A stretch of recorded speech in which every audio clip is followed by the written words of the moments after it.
जय श्री राम प्यारे भक्तों। हर सुख दुख में भगवान हर पल आपके साथ रहते हैं। प्रेमी भक्तों, कुछ मनुष्यों का ये कहना है कि सुख मिला है तो ये हमारे कर्मों का फल है, लेकिन जब दुख आता है तो कहते हैं कि ये दुख तो ईश्वर का प्रकोप है। ऐसा क्यों प्यारे भक्तों? वास्तव में ईश्वर तो कभी अपने भक्त पर कुपित होते ही नहीं हैं, तो अपने भक्त को संतान से भी बढ़कर मानते हैं। जिस तरह मनुष्य अपनी संतान की रक्षा कर हर कष्ट से उसे दूर करता है, उसी तरह ईश्वर भी अपने भक्त को दुखों से बचाने के लिए सक्रिय रहते हैं, हर पल तत्पर रहते हैं। अब खास बात यह है कि आपके मन में संदेह नहीं आना चाहिए कि भगवान के प्रकोप की वजह से हमें दुख मिला है। आपके मन में पूर्ण विश्वास होना चाहिए कि वो हमारे परम पिता हैं, हमारी भलाई के लिए हर पल तत्पर हैं, वो हर कष्ट से हमें बचा लेंगे। अब प्यारे भक्तों, हम छोटी सी कथा के द्वारा आपको बताते कि किस तरह से वो दुख सुख में हमारे साथ रहते हैं। बहुत समय की बात है प्यारे भक्तों। एक बार एक व्यक्ति था, वह भगवान का अनन्य भक्त था। भगवान की कृपा उस पर चारों ओर से बरसती थी। सब तरह से उसका जीवन सुख से परिपूर्ण था। लेकिन समय का पहिया घूमा।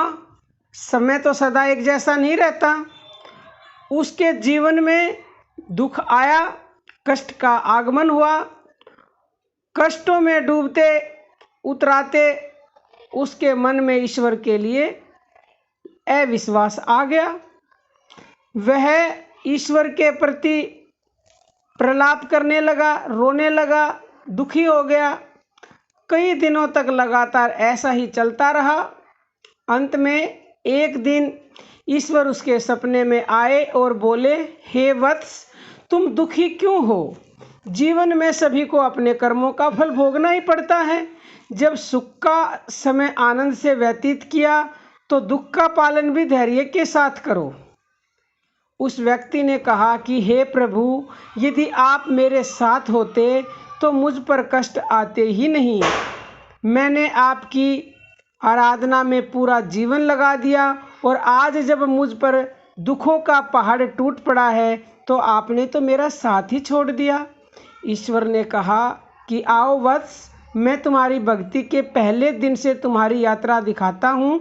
इसके साथ ही भक्त ने देखा कि उसके सुखी जीवन का अध्याय खुल गया और वह भगवान का हाथ पकड़कर आराम से समुद्र के किनारे टहल रहा था। दोनों के पैरों के निशान रेत पर साथ साथ बनते जा रहे हैं। इसके बाद जीवन के दुखमय अध्याय का आरंभ हुआ और भक्त हैरान रह गया, क्योंकि अब रेत पर केवल 2 ही पैरों के निशान बन रहे थे। इतना देखते ही भक्त आवेश में चिल्ला पड़ा कि देखो प्रभु, आपने मेरा साथ छोड़ दिया ना। उसकी बात पर हंसते हुए ईश्वर बोले, हे वत्स, ध्यान पूर्वक पैरों के चिन्हों को देखो। वास्तव में तुम जिन्हें अपने पद चिन्ह समझ रहे हो वो तो मेरे हैं। जिस दिन से तुम पर कष्ट आया है, दुख आया है, उस दिन से मैं तुम्हें अपनी गोद में उठाकर चल रहा हूँ। जीवन में आने वाले कष्ट मनुष्य के अपने कर्मों का ही फल होते हैं और हर एक को अपना कर्मफल स्वयं भुगतना पड़ता है।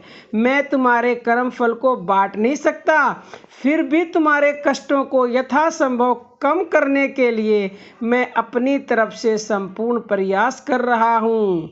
ईश्वर की बात सुन और समझकर उस व्यक्ति को अपनी भूल का ज्ञान हो गया और उसकी आंखों से आंसू निकल पड़े। वह समझ गया कि भगवान के लिए अपने भक्त को कष्ट में देखना उतना ही पीड़ादायक है जिस तरह हम मनुष्य अपनी संतान को कष्ट में देखकर दुखी होते हैं।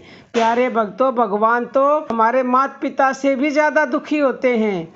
हम चाह कर भी अपनी संतान को पीड़ा नहीं दे सकते, उसी तरह भगवान भी अपने भक्तों को कभी कष्ट नहीं दे सकते।